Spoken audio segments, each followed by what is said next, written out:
what if pambayad mo ng kuryente, pambayad mo ng tubig, pang-commute mo? So that for me is it's gonna be very hard to really maintain the habit of saving. So gawa ko po is kung fix money yan, fix yung transpo ko, fix yung allowance ko, fix yung grocery ko. Pero for example, nag-fluctuate yung sahod ko.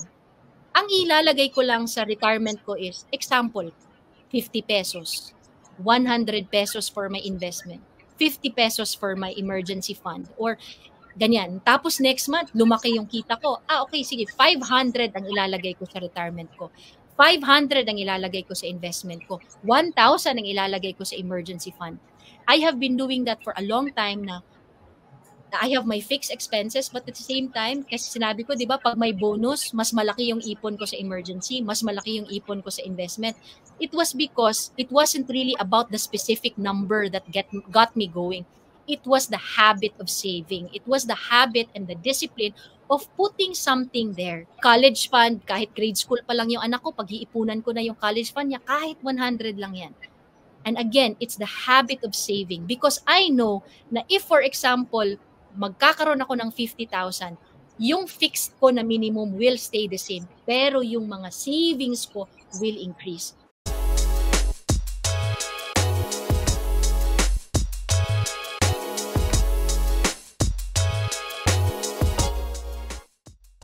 Yeah. Kanina, when you were sharing your heart out, no, yung sa dialogue kay Mami, no, yung parang gusto ko maglagbas ng may nagpa-piano, no? Parang, talaga eh. Lumalalim, Neil. Sabi ko nga sa'yo, malalim ng pinag-uusapan. Pero I mean, thank you for sharing that, no? Yung mga ganong tips that you really communicate what you feel. Kasi sometimes sa culture natin as Asian and Filipino, yung parang matigil na lang yung conflict, hayaan na lang eh. Pero minsan yung hayaan na lang, it just aggravates the pain and yun nga, na to-tolerate mo, di ba? Like, yung words of wisdom ng sister mo, di ba, na you deserve what you tolerate. On another idea din, you cannot change what you tolerate. So, parang ganun din, na if you tolerate, bakit magbabago yung mga taong naabuso sa'yo? Kada pag nagalit sila or sinid-zone ka nila, biglang magpapadala ka sa GCash. That's diba? Right. You cannot tolerate, you cannot change what you tolerate. So, pupunta na dapat firm ka. And what you said, which is also crucial, it's really the manner in saying it. Yung heart mo. Huwag ka naman din mayabang na, hindi, wala na. Bahala ka, ginanyan nyo ako, magkanya-kanya na tayo. Siyempre hindi, di ba? It's, your family is family pa rin. You need to still say things with grace and kindness. And maganda yung pinoint out mo na minsan, ganun yung nangyayari sa original family natin and pagka nagkaasawa at anak eh. Siyempre, at least, perspective ko rin na pagka nag-asawa ka, no matter how much you love your dad and your mom, priority mo asawa mo at anak mo eh. Kaya yun yung nagiging problema minsan, hirap makapag-say no yung mga kababayan natin. But hopefully, they can learn from this video and marami ka na-share, May, no? Diba? How to say no, pati dun sa drama dialogue with the people you love. Pero as an OFW rin, no, for 12 years, what have you seen na effective ways para makapag-budget and save sila? Kasi you've been saying about budgeting, saving, pero ikaw, having been an OFW for 12 years, ano ba yung naging effective sa'yo at sa mga OFW? Okay. Firstly, there a lot of, a lot of books or a lot of people are saying when you budget, it has to be a certain percentage, diba? Like you have to save 30% of your income, yung ganon. I don't do that. What worked for me was, for example, kasi as an example, if you're earning 10,000 pesos and you say to a person, you save 30% of your income, so ang matitira na lang is 7,000.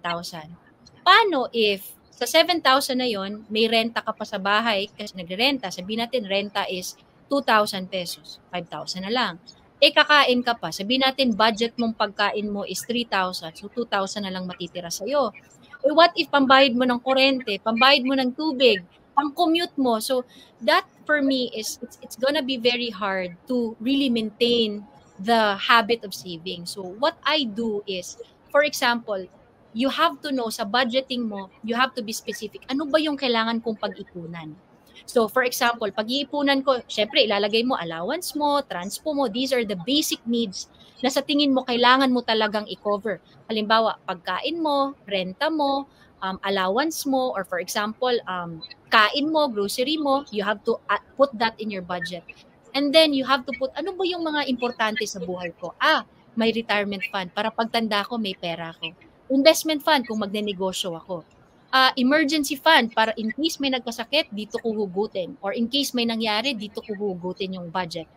For example, may life insurance ako, health insurance, para if in case something happens to me, yung family ko covered. Or for example, pag-iipunan mo tuition, right? Importante sa yung tuition ng anak mo or ganyan. So it's not a certain percentage. What I do is not a certain percentage. Ginagawa ko po is kung fix money yan, fix yung transpo ko, fix yung allowance ko, fix yung grocery ko. Pero for example, nag-fluctuate yung sahod ko. Ang ilalagay ko lang sa retirement ko is, example, 50 pesos, 100 pesos for my investment, 50 pesos for my emergency fund, or ganyan. Tapos next month, lumaki yung kita ko. Okay, sige, 500 ang ilalagay ko sa retirement ko. 500 ang ilalagay ko sa investment ko. 1,000 ang ilalagay ko sa emergency fund.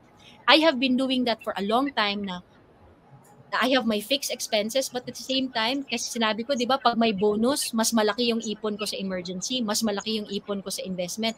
It was because it wasn't really about the specific number that got me going. It was the habit of saving. It was the habit and the discipline of putting something there. Kasi alam ko, kahit halimbawa, yung kita ko, for example, is 20,000 a month. And then yung expenses ko, yung expenses talaga na chinek ko na yun na talaga yung bare minimum niya. Say for example, 15,000. Yung 5,000 na matitira na yun, iipunin ko yun, isi-spread ko yun sa lahat ng importante sa akin. Halimbawa, retirement, investment, emergency, for example, college fund, kahit grade school pa lang yung anak ko, pag-iipunan ko na yung college fund niya, kahit 100 lang yan. And again, it's the habit of saving because I know na if, for example, magkakaroon ako ng 50,000, yung fixed ko na minimum will stay the same, pero yung mga savings ko will increase. So again, para sa akin, for the OFWs, again, make it a habit to save, a habit, and be as detailed as possible.